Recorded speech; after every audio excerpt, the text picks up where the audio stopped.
Bonjour, dans cette vidéo, nous allons corriger l'activité intitulée « Comment étudier la fonction exponentielle qui à x associe e de x ». La courbe C ci-contre, qui est ici en rouge, est la courbe représentative de la fonction f définie pour tout nombre x réel par f de x égale exponentielle de x. Alors cette activité va se décomposer en deux parties, avec une première partie où on va découvrir quelques propriétés de la fonction exponentielle et une deuxième partie où on va découvrir la dérivée de la fonction exponentielle. On commence bien sûr par la première partie, on découvre quelques propriétés. À partir de l'observation du graphique, premièrement, donner la valeur de exponentielle de 0. Donc on a ici en rouge la courbe de la fonction exponentielle.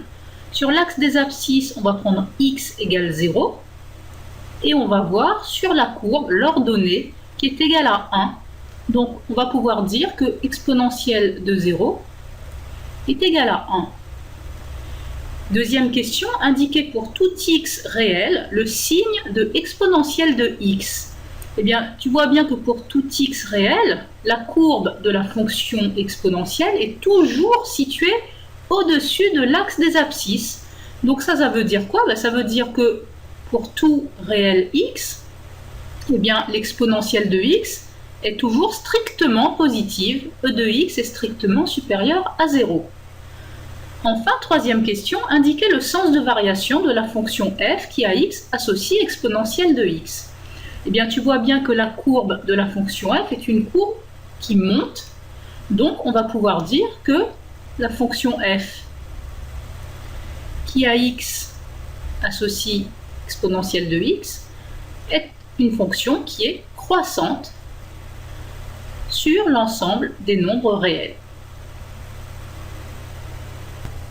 On passe à la deuxième partie, on découvre la dérivée. Les points A, B, C sont les points de la courbe C dont les abscisses sont 0, 1 et 2. Alors ici, on a le point A sur la courbe qui a pour abscisse 0, le point B sur la courbe qui a pour abscisse 1 et le point C toujours sur la courbe qui a pour abscisse 2. Les droites T0, T1, T2 sont les tangentes à la courbe C au point A, B et C. Donc tu vois ici au point A qu'on a la tangente à la courbe au point A qui s'appelle T0. Au point B, la tangente s'appelle T1. Et au point C, la tangente s'appelle T2. Première question, déterminer graphiquement le coefficient directeur de la droite T0. En déduire le nombre dérivé f' de 0. Alors, il faut savoir que f' de 0 est le coefficient directeur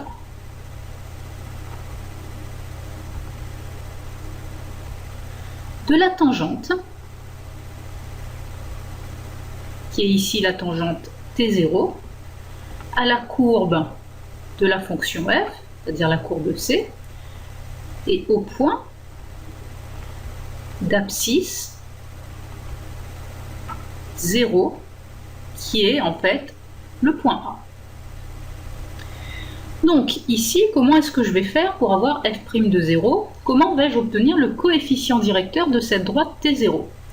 Eh bien, je prends un point A sur cette droite, je vais prendre un point, disons, A' sur cette droite, et je vais faire tout d'abord un déplacement suivant l'axe des Y pour aller de A à A'.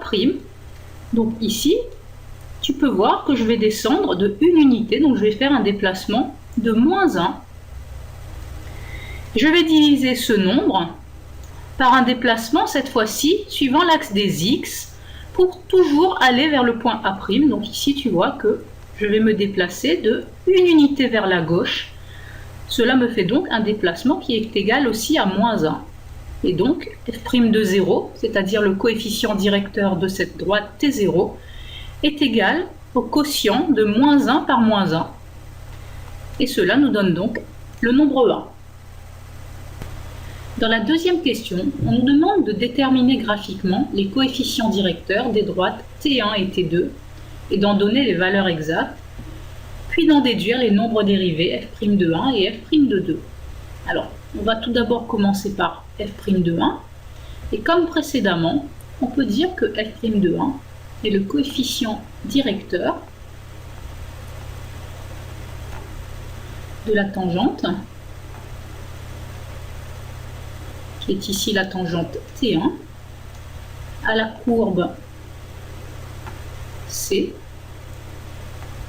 et la tangente ici au point B d'abscisse 1. D'accord? Donc comment est-ce que je vais obtenir f' de 1? Eh bien il va falloir obtenir le coefficient directeur de la tangente T1. Pour cela, je prends 2 points sur cette tangente. Alors justement, j'ai déjà le point B et j'ai aussi le point O. Et je vais faire un déplacement suivant l'axe des Y pour aller de O à B, par exemple.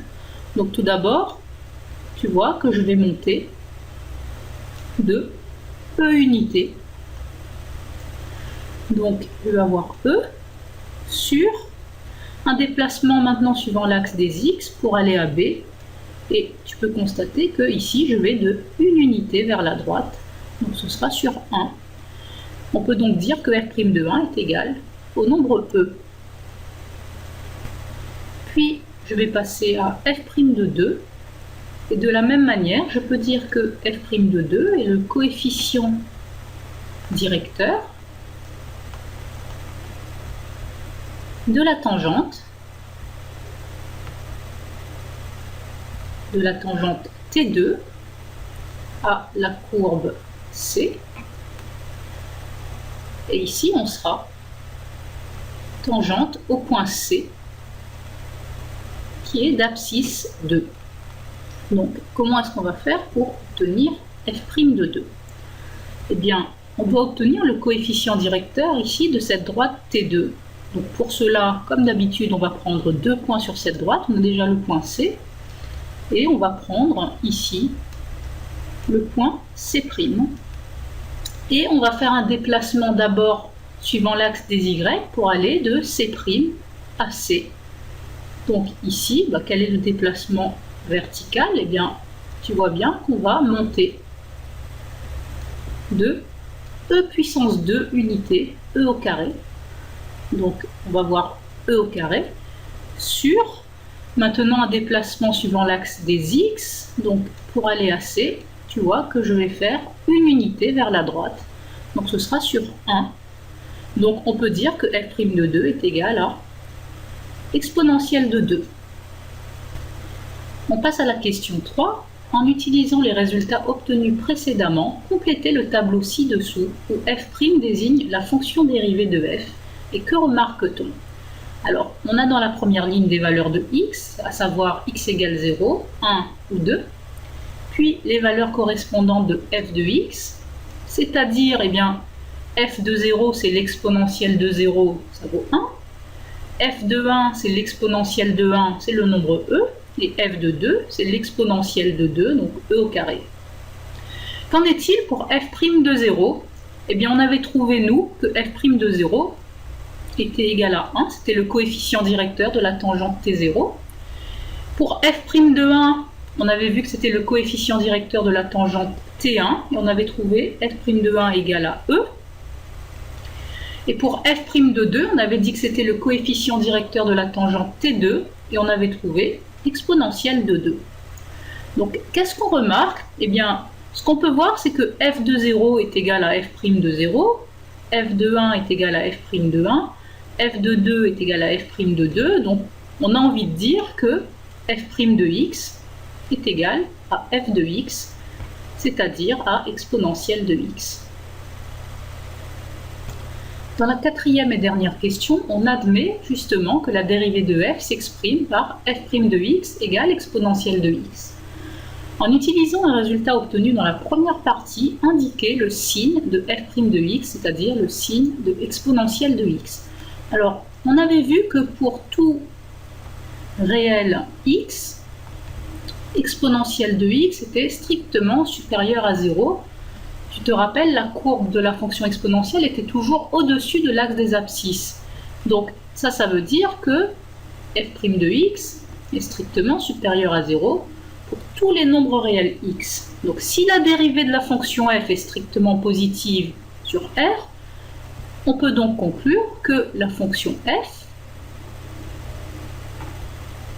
qui a x associe exponentielle de x, est une fonction croissante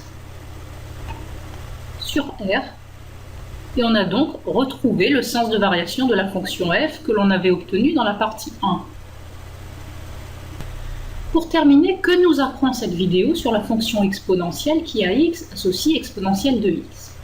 Eh bien, si f est défini pour tout nombre réel x par f de x égale exponentielle x, on a vu que pour tout nombre réel x, si f de x égale e de x, alors f' de x est aussi égal à e de x. Donc en fait, la dérivée de la fonction exponentielle, c'est elle-même. Et on a vu aussi que la fonction exponentielle était une fonction croissante sur R, dont voici sa courbe.